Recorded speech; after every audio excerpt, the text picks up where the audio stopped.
विश्वास महत्वपूर्ण है। हमें नया दृष्टिकोण देने के लिए धन्यवाद।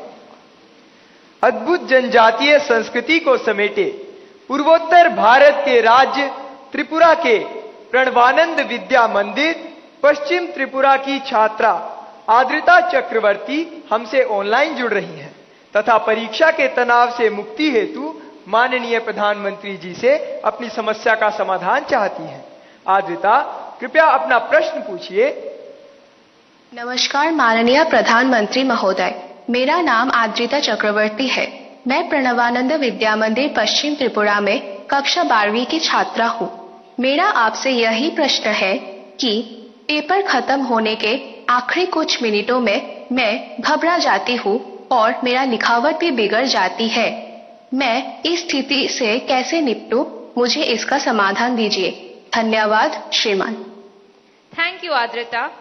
प्राकृतिक संसाधनों से भरपूर दान का कटोरा के रूप में प्रसिद्ध राज्य छत्तीसगढ़ स्थित जवाहर नवोदय विद्यालय करब कांकेर के छात्र शेख तैफुर रहमान ऑनलाइन माध्यम से जुड़ रहे हैं तथा परीक्षा के तनाव से मुक्ति के लिए मार्गदर्शन चाहते हैं। तैफुर रहमान, कृपया अपना प्रश्न पूछिए। प्रधानमंत्री महोदय नमस्कार, मेरा नाम शेख तैफुर रहमान है। मैं पीएम श्री जवाहर नवोदय विद्यालय कांकेर छत्तीसगढ़ का छात्र हूँ। मान्यवर, परीक्षा के दौरान अधिकांश छात्र घबराहट महसूस करते हैं जिसके कारण वे मूर्खतापूर्ण गलतियां कर बैठते हैं, जैसे कि प्रश्नों को सही ढंग से ना पढ़ना आदि। मान्यवर, मेरा आपसे यह प्रश्न है कि इन गलतियों से कैसे बचा जाए, कृपया अपना मार्गदर्शन दें। धन्यवाद। शुक्रिया तैफुर। उड़ीसा आदर्श विद्यालय कटक से हमारे बीच इस सभागार में एक छात्रा राजलक्ष्मी आचार्य मौजूद है। वे प्रधानमंत्री जी से प्रश्न पूछना चाहती हैं। राजलक्ष्मी, कृपया अपना प्रश्न पूछिए। ऑनरेबल प्राइम मिनिस्टर, जय जगन्नाथ। किस तरफ है राजलक्ष्मी? हाँ। जय Jagannath. My name is Rajalakshmi Acharya. I am from Odisha Adarsh Vidyalaya, Jokidola Banki, Cuttack. Sir, my question is, it is easy to say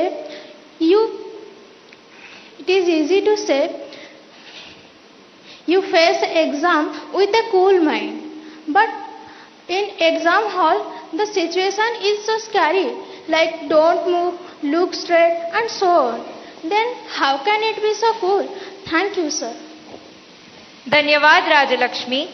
प्रधानमंत्री जी, आद्रिता, तैफुर और राजलक्ष्मी और इनके जैसे अनेक विद्यार्थियों द्वारा परीक्षा पे चर्चा के पिछले सभी संस्करणों में प्राय यह प्रश्न पूछा जाता रहा है और अब भी ये प्रश्न कुछ विद्यार्थियों के चिंता का कारण बना हुआ है कि वे परीक्षा के दौरान होने वाले तनाव का सामना कैसे करें।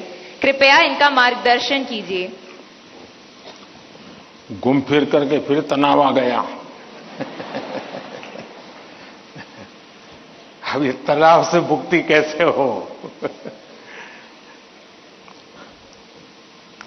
आप देखिए कैसी गलती होती है। कुछ गलतियां यानी रोजमर्रा की हम थोड़ा ऑब्जर्व करें तो पता चलेगा। कुछ गलतियां पेरेंट्स का अति उत्साह कर देता है, कुछ गलतियां स्टूडेंट की अतिशय सिंसियरिटी कर देती है। मैं समझता हूं इससे बचा जाए। जैसे मैंने देखा है कि कुछ माँ बाप को लगता है कि आज एग्जाम है तो बेटे को नई पेन ला करके दो, जरा कपड़े अच्छे पहना करके भेजो, तो उसका काफी समय तो उसमें एडजस्ट होने में ही जाता है। शर्ट ठीक है कि नहीं है, यूनिफॉर्म ठीक पहना है कि नहीं पहना है। माँ बाप से मेरा आग्रह है जो पेन रोज उपयोग करता है ना वही दीजिए आप। या वहां पेन दिखाने थोड़ा जा रहा है वो। और परीक्षा के समय किसी को फुर्सत नहीं है, आपका बच्चा नया पहन करके आया, पुराना पहन के आया है। तो ये साइकी उनको बाहर आना चाहिए। दूसरा, कुछ ऐसी चीजें खिला करके भेजेंगे, तुझे एग्जाम है ये खा के जाओ, एग्जाम है ये खा के जाओ, तो उसको और मुसीबत होती है जिसका वो कंफर्ट नहीं है। आवश्यकता से अधिक उस दिन खाना फिर माँ कहेगी, अरे तुम्हारा तो एग्जाम सेंटर इतना दूर है, तुम रात आते आते 7 बज जाएगा, ऐसा करो कुछ खा के जाओ, फिर कहेगी कुछ लेके जाओ। उसको वो रेजिस्ट करने लगता है, नहीं मैं नहीं ले जाऊंगा। वहीं से तनाव शुरू हो जाता है, घर से निकलने से पहले हो जाता है। तो मेरी सभी पेरेंट्स से अपेक्षा है और मेरा सुझाव है कि आप उसको अपनी मस्ती में जीने दीजिए। एग्जाम देने जा रहा है तो उत्साह उमंग के साथ चला जाए, बस जो उसकी रोजमर्रा की आदत है वैसा ही रहे वो। फिर जो सिंसियर स्टूडेंट है उनका प्रॉब्लम क्या होता है, दरवाजे तक किताब छोड़ते नहीं, दरवाजे तक। अब आप अचानक इस प्रकार से गए, इवन रेलवे स्टेशन पर भी जाते हैं ना, तो कभी ट्रेन की एंट्री और आपकी एंट्री ऐसा होता है क्या? आप 5-10 मिनट पहले जाते हैं, प्लेटफॉर्म पर खड़े रहते हैं, कहां आपका डिब्बा आएगा उसका अनुमान लगाते हैं, फिर उस जगह पे जाते हैं, फिर सोचते हैं कि पहले कौन सा लगेज अंदर ले जाऊंगा, फिर कौन सा, यानी मन आपका तुरंत अपने आप को ट्रेन आने से पहले ही सेट करने लग जाता है। वैसे ही आपका जो एग्जामिनेशन हॉल है, हो सकता है वो कोई सुबह से आपके लिए खोल के नहीं रखेंगे, लेकिन 10-15 मिनट पहले तो अलाउ कर ही देते हैं। तो आराम से जैसे ही खुले अंदर पहुंच जाइए और आराम से बैठिए मस्ती से। जरा पुरानी कोई हंसी मजाक की चीजें हैं तो उसको जरा याद कर लीजिए, और दोस्ती बगल में तो एक आध चुटकुला सुना दीजिए। हंसी मजाक में पल 5-10 मिनट बिता दीजिए। कुछ नहीं है जान पाने, कम से कम एक डीप ब्रीथिंग करिए, बहुत गहरा सांस लीजिए, धीरे धीरे 8-10 मिनट खुद के लिए जिए। आप खुद में खो जाइए, एग्जाम से बाहर निकल जाएंगे। और फिर जब आपके हाथ में क्वेश्चन पेपर आएगा तो आप कंफर्ट होंगे। वरना क्या होता है, वो आया कि नहीं, वो देखा कि नहीं, वो कैसा है, फला नहीं, टीचर कहां दिखता है, सीसीटीवी कैमरा है। अरे आपका क्या काम है जी, सीसीटीवी कैमरा किसी भी कोने पर पड़ा है, तेरा क्या ले रहा है जी। हम इन्हीं चीजों में लटके रहते हैं जी, और वही बिना कारण हमारी शक्ति समय वेस्ट करता है। हमने खुद में ही खोए रहना चाहिए। और जैसा ही क्वेश्चन पेपर आ जाए तो कभी कभी तो आपने देखा होगा कि अगर आप फर्स्ट बेंच पर आपका नंबर आया है, लेकिन क्वेश्चन पेपर वो पीछे से बांटना शुरू करता है, तो आपका दिमाग फटकता है। देखिए मेरे से तो 5 मिनट पहले उसको मिलेगा, मुझे 5 मिनट बाद में मिलेगा। ऐसा ही होता है ना, ऐसा होता है ना। अब ऐसी चीजों में अपना दिमाग खपाओगे कि पहले क्वेश्चन पेपर मुझे मिला कि 20 नंबर के बाद मिला, तो आप अपनी एनर्जी, आप परिस्थिति तो पलट नहीं सकते। टीचर ने वहां से क्यों कि आप खड़े होकर नहीं कह सकते पहले मेरे से दो, ऐसा तो नहीं कर सकते।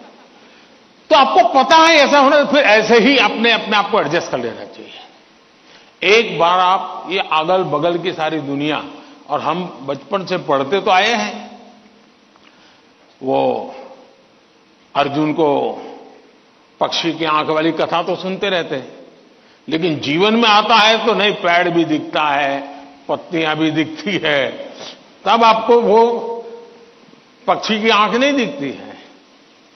आप भी मन में कथाएं सुनते हैं, पढ़ते हैं, तो उसको जीवन में लाने का मौका होता है। तो पहली बात तो यह है कि इन सारी बाह्य चीजों से आप, दूसरा, परीक्षा में घबराहट का कभी कारण यह होता है, कभी लगता है समय कम पड़ गया, कभी लगता है कि अच्छा होता मैं वो क्वेश्चन पहले कर लेता। तो इसका उपाय यह है, पहले एक बार पूरा क्वेश्चन पेपर पढ़ लीजिए, फिर मन से तय कीजिए कि किस आंसर में कितना मिनट मोटा मोटा मेरा जाएगा, और उसी प्रकार से अपना समय तय कर लीजिए। अब खाना खाते हैं, आप खाने के लिए बैठते हैं तो घड़ी देख करके थोड़े खाते, भाई 20 मिनट में खाना खाना है। तो खाते खाते आदत हो ही जाती है, हाँ भैया इतने में 20 मिनट भी हो गया और खाना भी हो गया। इसके लिए कोई घड़ी और कोई बेल थोड़ा बचता है कि चलो अब खाना शुरू करो, अब खाना बंद करो, ऐसा तो होता नहीं है। तो ये प्रैक्टिस है। दूसरा मैंने देखा है कि आजकल जो सबसे बड़ी समस्या है जिसके कारण ये समस्या, आप मुझे बताइए, आप एग्जाम देने जाते हैं, मतलब आप फिजिकली क्या करते हैं? आप फिजिकली पेन हाथ में पकड़ करके लिखते हैं, यही करते हैं ना। दिमाग अपना काम करता है, लेकिन आप क्या करते हैं? लिखते हैं। आज के युग में आईपैड के कारण, कंप्यूटर के कारण, मोबाइल के कारण मेरी लिखने की आदत धीरे धीरे कम हो गई है। जब भी एग्जाम में लिखना होता है, इसका मतलब हुआ कि मुझे अगर एग्जाम के लिए तैयार करना है तो मुझे अपने आप को लिखने के लिए भी तैयार करना है। आजकल बहुत कम लोग हैं जिनको लिखने की आदत है, और इसलिए डेली जितना समय आप अपने पठन पाठन में लगाते हैं स्कूल के बाद, उसका मिनिमम 50% टाइम, मिनिमम 50% टाइम आप खुद अपनी नोटबुक के अंदर कुछ न कुछ लिखेंगे। हो सके तो उस विषय पर लिखेंगे, और 3 बार 4 बार खुद का लिखा हुआ पढ़ेंगे और खुद का लिखा हुआ करेक्ट करेंगे। तो आपका जो इंप्रूवमेंट होगा किसी की मदद बिना इतना बढ़िया हो जाएगा कि आपको बाद में लिखने की आदत हो जाएगी। तो कितने पेज पे लिखना, इतना लिखने में कितना समय जाता है, ये आपकी मास्टरी हो जाएगी। कभी कभी मन से विषय आपको लगता है ये तो मुझे आता है। जैसे आप मान लीजिए कोई बड़ा प्रसिद्ध कोई गाना सुन रहे हैं, गाना बज रहा है, तो आपको लगता है ये गाना तो मुझे आता है क्योंकि आपने बहुत बार सुना है। लेकिन एक बार गाना बंद करके जरा कागज पे लिखो ना, वो गाना आता है क्या, तो पता चलेगा नहीं यार, सुनते समय जो मेरा कॉन्फिडेंस था, मुझे अच्छा लगता था और आता था, हकीकत में मुझे आता नहीं था। मुझे वहां से प्रॉम्प्टिंग होती थी, इसलिए मुझे वो लाइन याद आ जाती थी, और उसमें भी परफेक्ट शब्द के संबंध में जब बात आएगी तो मैं पीछे रह जाऊंगा। मेरी आज की पीढ़ी के साथियों से बहुत मेरा आग्रह है कि कृपा करके आपकी एग्जाम में एक बड़ी चैलेंज होती है लिखना। कितना याद रहा, सही रहा, गलत रहा, सही लिखते हैं, गलत लिखते, तो वो तो बात का विषय है। आप अपना ध्यान प्रैक्टिस में इस पर कीजिए। अगर ऐसी कुछ चीजों पर अगर आप ध्यान केंद्रित करेंगे, मुझे पक्का विश्वास है कि एग्जाम हॉल में बैठने के बाद जो अनकंफर्ट या प्रेशर फील करते हैं वो आपको लगेगा ही नहीं, क्योंकि आप आदी हैं। अगर आपको तैरना आता है तो पानी में जाने से डर नहीं लगता है आपको, क्योंकि आप तैरना जानते हैं। आपने किताबों में तैरना ऐसे होता है और आप सोचते हैं हाँ मैं तो पढ़ा था भाई, हाथ पहले ऐसे करते, फिर दूसरा हाथ, फिर तीसरा हाथ, फिर चौथा हाथ, तो फिर आपको लगता है कि हाँ पहले हाथ पैर दिमाग से खप कर लिया, अंदर जाते ही फिर मुसीबत शुरू हो जाती है। लेकिन जिसने पानी में ही प्रैक्टिस शुरू कर दी, उसको कितना ही गहरा पानी क्यों हो, उसको भरोसा होता है मैं पार कर जाऊंगा। और इसलिए प्रैक्टिस बहुत आवश्यक है, लिखने की प्रैक्टिस बहुत आवश्यक है। और लिखना जितना होगा शार्पनेस ज्यादा आएगी, आपके विचारों में भी शार्पनेस आएगी। और अपनी लिखी हुई चीज को 3 बार 4 बार पढ़ के खुद करेक्ट कीजिए। जितना ज्यादा खुद करेक्ट करोगे, आपकी उस पर ग्रिप बहुत ज्यादा आएगी, तो आपको अंदर बैठ करके कोई प्रॉब्लम नहीं होगा। दूसरा, अगल बगल में वो बड़ी स्पीड से लिख रहा है, मैं तो तीसरे क्वेश्चन पे अड़ा हुआ हूं, वो तो 7वें पर चला गया। दिमाग इसमें मत खपाइए बाबा, वो 7 में पहुंचे, 9 में पहुंचे, करे न करे, वो पता नहीं, वो सिनेमा की स्टोरी लिखता होगा। तुम अपने पर भरोसा करो, तुम अपने पर भरोसा करो। अगल बगल में कौन क्या करता है छोड़ो। जितना ज्यादा अपने आप पर फोकस करोगे, उतना ही ज्यादा आपका क्वेश्चन पेपर पर फोकस होगा, जितना ज्यादा क्वेश्चन पेपर पर फोकस होगा इतना ही आपके आंसर के एक एक शब्द पर हो जाएगा और अल्टीमेटली आपको परिणाम उचित मिल जाएगा। धन्यवाद।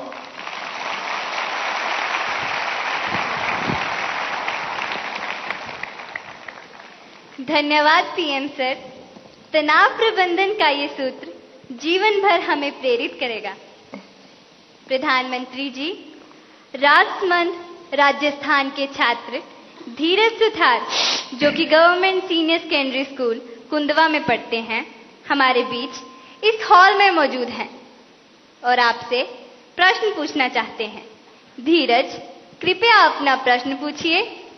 नमस्ते माननीय प्रधानमंत्री जी, मैं धीरज सुथार, मैं राजकीय उच्च माध्यमिक विद्यालय कोंदवा राजसमंद राजस्थान से हूँ। मैं 12वीं कक्षा में अध्ययनरत हूँ। मेरा प्रश्न यह है कि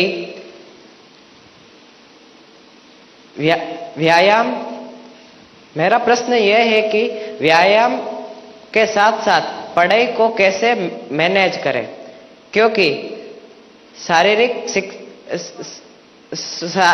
स्वास्थ्य भी उतना ही जरूरी है जितना कि मानसिक स्वास्थ्य। कृपया मार्गदर्शन करें। धन्यवाद सर। आपका शरीर देख करके लगता है मुझे आपने सही सवाल पूछा है।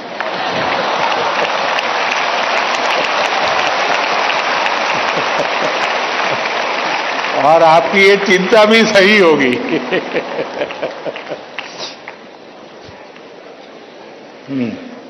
धन्यवाद धीरज। अपनी सांस्कृतिक परंपरा और बर्फीली चोटियों पर तैनात सेना के जाबाजों के शौर्य के लिए विख्यात उत्तर भारत के प्रमुख केंद्र शासित प्रदेश लद्दाख के पीएम श्री केंद्रीय विद्यालय कारगिल की छात्रा नजमा खातून हमसे ऑनलाइन माध्यम से जुड़ रही हैं और प्रधानमंत्री जी आपसे प्रश्न पूछना चाहती हैं। नजमा, कृपया अपना प्रश्न पूछिए। माननीय प्रधानमंत्री जी नमस्कार, मेरा नाम नजमा खातून है। मैं पीएम श्री केंद्रीय विद्यालय कारगिल लद्दाख में पढ़ती हूँ। मैं कक्षा 10वीं की छात्र हूँ। मेरा आपसे प्रश्न यह है कि परीक्षा की तैयारी और स्वस्थ जीवन शैली बनाए रखने के बीच संतुलन कैसे बना सकते हैं। धन्यवाद। शुक्रिया नजमा। पूर्वोत्तर भारत के रत्न जनजातीय बहुल राज्य अरुणाचल प्रदेश के Naharlagun government higher secondary school से एक शिक्षिका टॉबी लामी जी इस सभागार में उपस्थित हैं और प्रधानमंत्री जी से प्रश्न पूछना चाहती हैं। नमस्कार माननीय प्रधानमंत्री जी, मेरा नाम तोबी लोमी है। मैं एक शिक्षिका हूँ। मैं government higher secondary school Naharlagun Arunachal Pradesh से आई हूँ। मेरा प्रश्न है, विद्यार्थी खेल कूद नहीं बल्कि पढ़ाई में मुख्य रूप से क्या और कैसे ध्यान केंद्रित कर सकते हैं। कृपया मार्गदर्शन करें। धन्यवाद सर। धन्यवाद मैम। प्रधानमंत्री जी, धीरज, नजमा और तोबी जी पढ़ाई और हेल्दी लाइफ में सामंजस्य कैसे स्थापित करें, इस विषय पर आपका मार्गदर्शन चाहते हैं।